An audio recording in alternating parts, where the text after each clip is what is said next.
The topic here isn't on parenting, however. The topic here is on self, on us as mothers and taking care of ourselves in order to raise the future generation.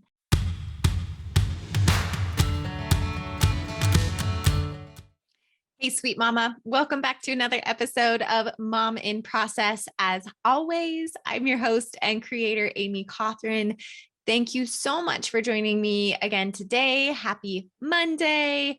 Happiest of Mondays to you. I hope you had a great weekend. Thank you for spending some time with me to be in your heart space, in your ear, in your head, and just have a brief moment of your time while you're washing the dishes or folding some laundry or doing all things mom life. I am so grateful that you have chosen to participate and be part of this community and really this movement. And what I want to talk about today actually is it completely in line with this movement that we've been talking about and that I've been really trying to reinforce and reiterate continuously, and I'm going to continue to reiterate the importance of our role. And if you're watching this on YouTube, you can tell I'm in my beanie, no makeup, my cozy Mom in Process sweatshirt, because amongst the other things of mom life and building this community and, motherhood and all of the things, homemaking and everything, we also have our Airbnb that we have open now. So I was going down and greeting the guests, and it is April in Idaho, which means the sun is shining and it's still beanie weather.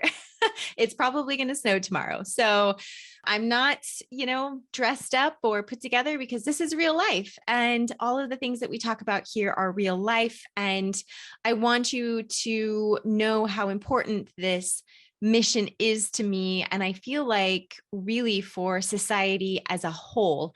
And it wouldn't seem authentic if I was spending hours upon hours, getting dressed up and doing a ton of makeup. And so this is a thought and a conversation that I have been stewing over, and I wanted to just hop on today and do this recording as I am in all of my glory. So, okay, what I want to talk about as I've digressed is something that somebody brought to my attention or had brought up in conversation a couple of weeks ago. And it's something that I've really been processing and just letting marinate in my mind and my heart space. And the idea is sort of that I may have spoken to only the stay-at-home moms who have chosen this role. And this was not a combative conversation, by the way. It was just a very simple conversation anyways, but I wanted to reflect on that. And I thought, oh my goodness, have I done that? Because I'm really speaking to any mom in any scenario, in any situation that they're in at any point in time, right? Mom, new stay-at-home moms, seasoned, is that the right term? Seasoned stay-at-home moms, those who've been in this role for a while, those who have young children, those who have children that are maybe in high school, maybe even those that are no longer active stay-at-home moms, but were a stay-at-home mom and find enjoyment in the conversations that are happening now. But one of the things that I do want to clarify and reiterate is that we are speaking to all stay-at-home moms, regardless of how they got in that role. Now, to me, there's two options, and we're just going to talk about those two options or those two scenarios, although there's an abundance of scenarios as to why women are in the role of stay-at-home mom, right? And especially if we're talking globally, all communities, all societies, it just depends on what is the norm. I had talked to Frini in Switzerland, and their cultural dynamic is much different than the cultural dynamic that we have here in the United States. So the reasons why they become stay-at-home moms is just different typically than the cultural norm in the United States. So that's a whole conversation we can dive into at a later date. But today we're just going to break it down to two of the options, or the scenarios would be a better word, for the stay-at-home mom today. And the one is the one that has chosen it. The first one is for the mom who's chosen it. Okay. I had my children. This is not the life I wanted to give them with them being in daycare. And my perception of motherhood has changed and my priorities in life have shifted. And now I'm going to step away from my job or my career, and I'm going to become a stay-at-home mom because that is very important to me. And I see so much value in that. Okay. That was me. That was me. And I didn't necessarily see the value in it for myself. I just saw the importance of it for my children and my family. I wanted to spend my energy serving them and building a family dynamic that I was not capable of doing while I had a career. I was not capable of doing both. So that's the first scenario. And the second scenario is the stay-at-home moms who didn't choose to be a stay-at-home mom, but for financial reasons, they cannot afford for her to still keep her career because the cost of daycare is too much.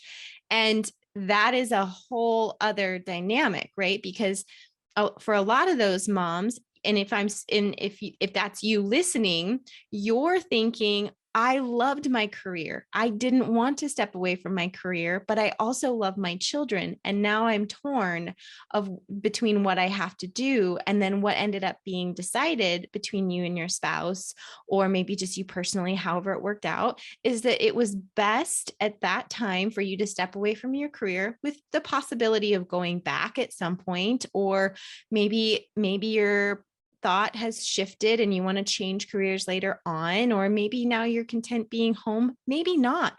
There's dozens and hundreds of different scenarios as to why moms are stay-at-home moms, why moms are full-time moms, or even full-time parents. If there's full-time dads, there's so many scenarios as to why households are the way they are. And I try really hard, but it is difficult because I have my own biases, right? I have my own situation that we're in, and that probably is influenced, that probably creeps in. But I do understand that there are a plethora of reasons why somebody becomes a full-time parent. Now, what I want to say to that is I will continuously do my best to speak to stay-at-home moms, regardless of what situation there is, regardless of what financial situation they're in. I want to make sure that I'm speaking to all of the stay-at-home moms, okay? Because that is our community. That is what we're building here. So what I want to reiterate, however, in response to that, is that the mission stays the same. Okay. The conversations stay the same, regardless of how you got into that role or how you became the full-time parent, whether that was your choice, whether that wasn't your choice, whether it was for financial reasons, whether it was because you could financially afford to be home, whether it was a struggle for you to be working or you could actually afford to be home. It doesn't matter. The mission stays the same, right? Our roles, our jobs stay exactly the same. So it doesn't matter if you were thrown into that role, if you chose that role, if it was dropped into your lap, if you have no other choice, it doesn't matter, because now that you're in that role, your mission is to raise the future generation in the best way that you possibly can. And there are so many things out there that I see on social media that's like, don't put this pressure so much on moms. They're carrying the brunt of everything. But that's what we've chosen, right? We chose to have children, or we have children. Those are what are in our lives. Okay. And now we have to do the best possible job that we can to raise them, to take care of them.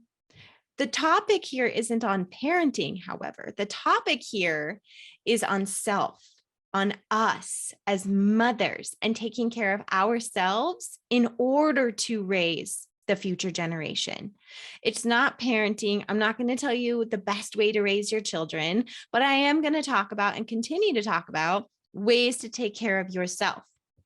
We'll bring other parenting experts in, and we'll have other conversations around that too, as we have in the past, for sure, because I feel like that does help us in our roles.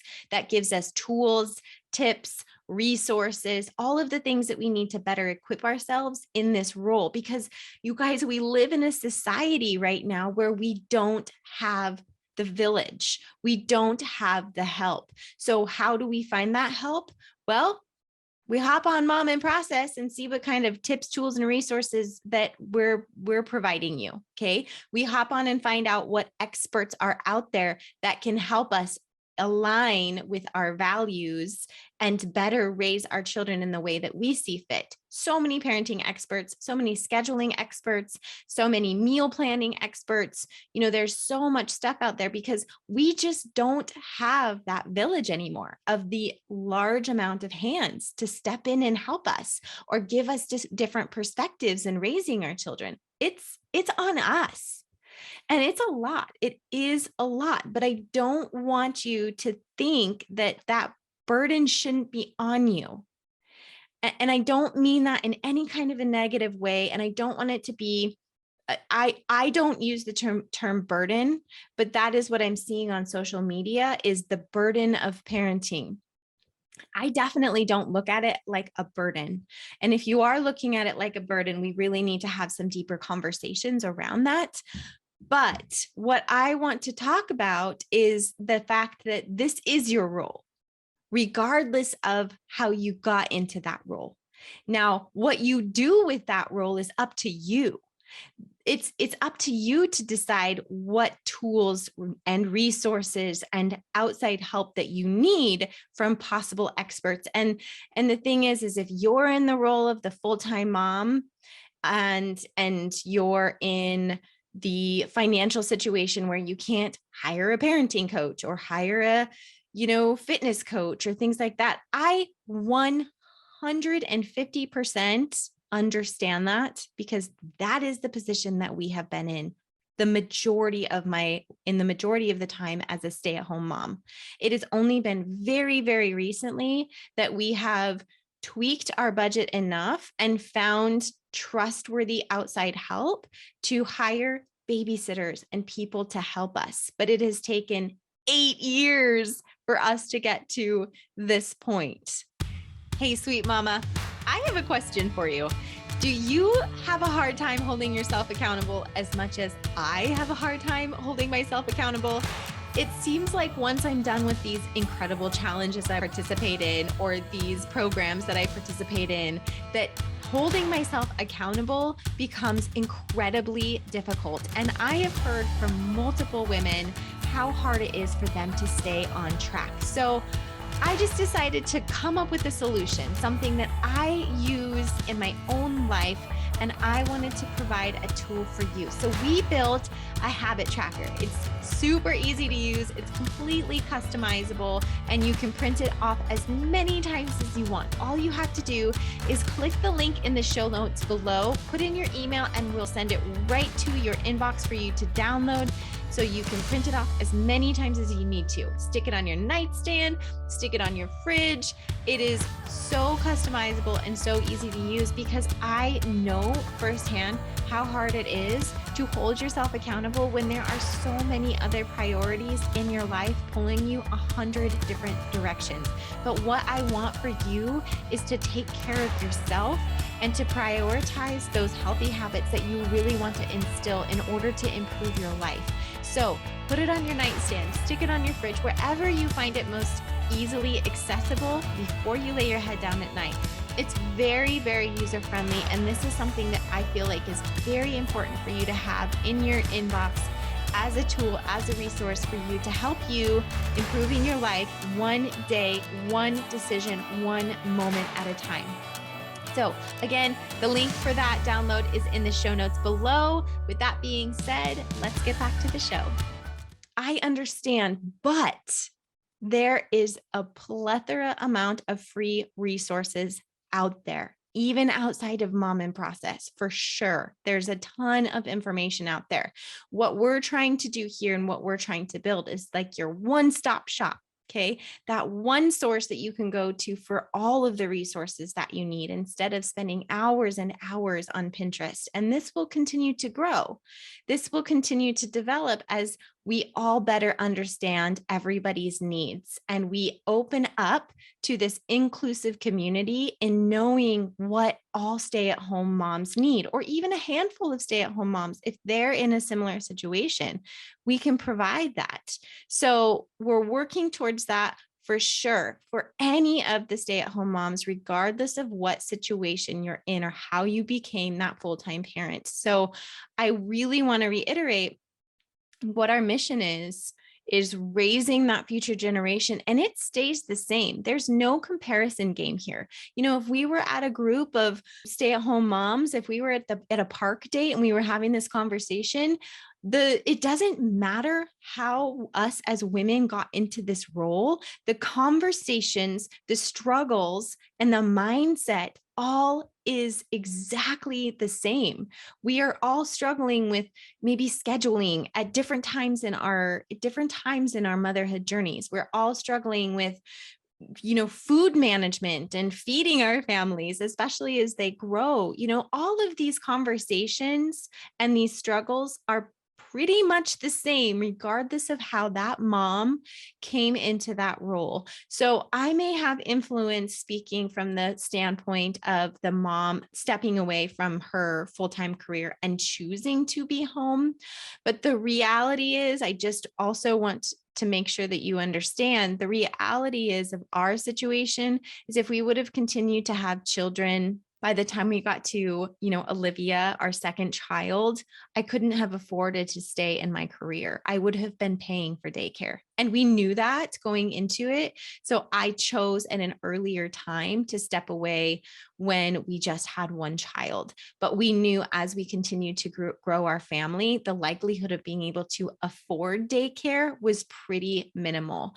However, when we were discussing this, the things that we were discussing was, yeah, but you're stepping away I'm stepping away from the retirement package, the insurance package, all of the benefits that you have when you work for a larger organization, because Brad didn't have that. So the long-term benefits were what I would be giving up, even if I was going to be making such little money by the time the kids went to daycare. And I know that that is something as a country that we are really struggling with because the cost of childcare is so high. But I have had the conversations in my household of both sides. There was no way of us knowing if I was going to end up having like this great big fat raise by the time we had our second child in order for us to afford to pay daycare. It was not likely. It was very, very unlikely that that was going to happen. And so it was a pretty easy decision for us because I decided I saw the value in how it affected Gracie for me to be home. So I wasn't really forced out of my career in the way that a lot of other women were when I stepped away. But the likelihood of me having to step away from my job by the time we had our second is actually pretty high. So I really teeter on the edge of both of those scenarios. And I want everybody to understand, again, going back to the fact that it doesn't matter how you ended up in this role. It really doesn't, because we are not playing a comparison game here. We are not playing, well, it's easier for you than it is for me game. We are not, we're squashing that right now. I don't want any conversations in this community on that because you just don't know. You don't know what the other side is going through. You don't always know what the other person is going through. So we have to focus on what our mission is. And that is building us up as moms. That's building us up as full-time mothers in order to raise the future generation. Okay. And it doesn't matter how we got there.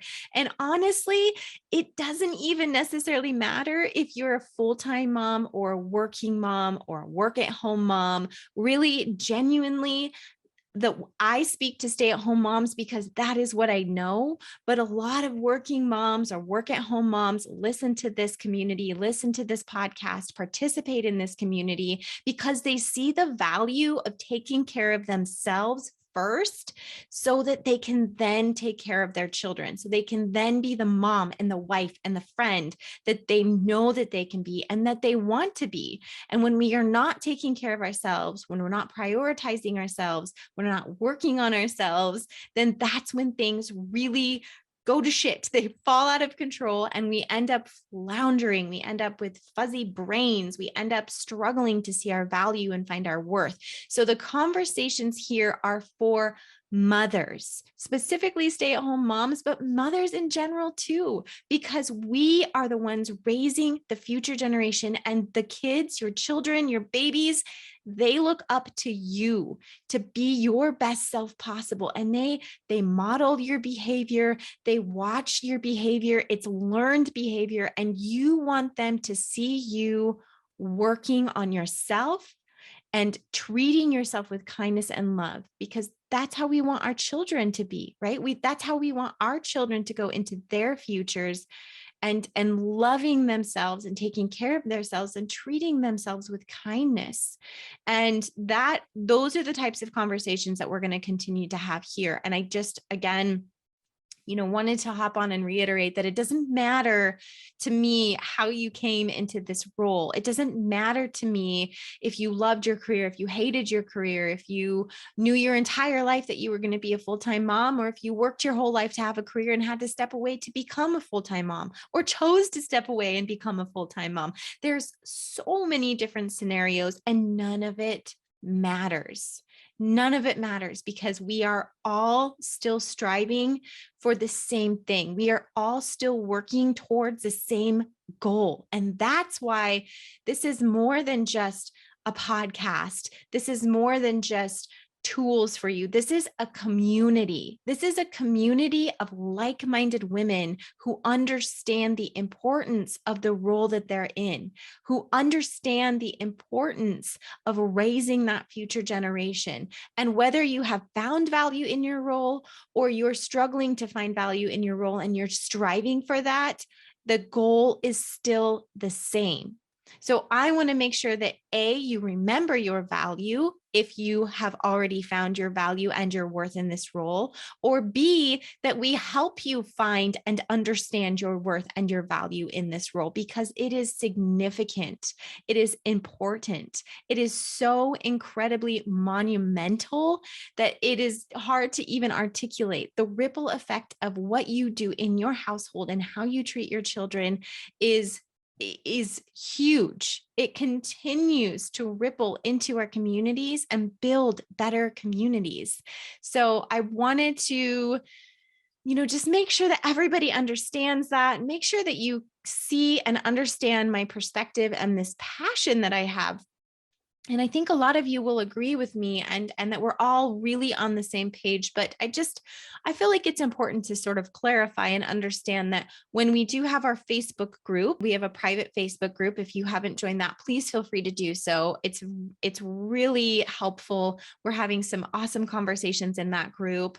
But when we have those conversations, it's so interesting because it doesn't matter how women became stay-at-home moms. None of that matters to any of us in this community. And there is no like tit for tat conversation going on. It's genuinely, it's so beautiful. I just can't even describe it, but it's genuinely women helping other women. It's moms helping other moms excel in their role. And it's so beautiful to witness, and it's so inspiring and empowering to witness. Like, if you learn something, share it. If somebody's learned something, they share it. And we're all working towards this cohesive goal. And it is not a competitive conversation in the least bit. It's an empowering, educating, community building conversation, regardless of how we got in that role. So I just want everybody to understand that I see you, I hear you, and it doesn't matter to me or the rest of the community how you became a stay-at-home mom. We all have our struggles. We all have our demons that we're fighting. We all have our past traumas, our current issues, our current struggles. It doesn't matter if you were a working mom who had to step away from her job or a working mom who was forced to step away from her job. If you have a 2-year-old who is really hit too hard, like me, it doesn't matter. It literally does not matter what your past is, because it's what is going on right now that we want to talk to you about, that we want to help you with your mindset on, that we want to have conversations around, and really that we just want you to understand. And I want you to understand that we see you and we hear you, and that 2 is tough. Okay. 2 is tough, so tough. And it doesn't matter what your past is. You could be the brightest woman on the face of the planet and still struggle with a 2-year-old. And your 2-year-old is going to get the best of you every single day. And it doesn't matter what your past is. It doesn't matter what your previous career was. It doesn't even matter if you had a degree or a career in early childhood development, or you were a teacher and now you're trying to homeschool your kids as a stay-at-home mom, and it's still really hard. It doesn't matter, because your children will push you. They'll challenge you. Motherhood is tough. Motherhood is challenging. Okay.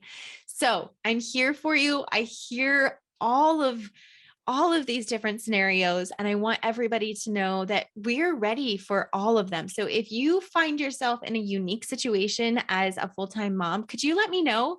Let me know the scenario. Everybody, I would just love it if everybody dropped me a message and gave me a little insight into how you became a stay-at-home mom, because everybody's situation is different in a certain way. And I would love to just broaden my horizon on how all of that is affecting everybody in their lives and could possibly positively affect this community. So just as a reminder, it doesn't matter why you got into this role or how you got into this role. I'm here for you. This community is here for you. Head on over to the Facebook group if you haven't already, and put in a request to join.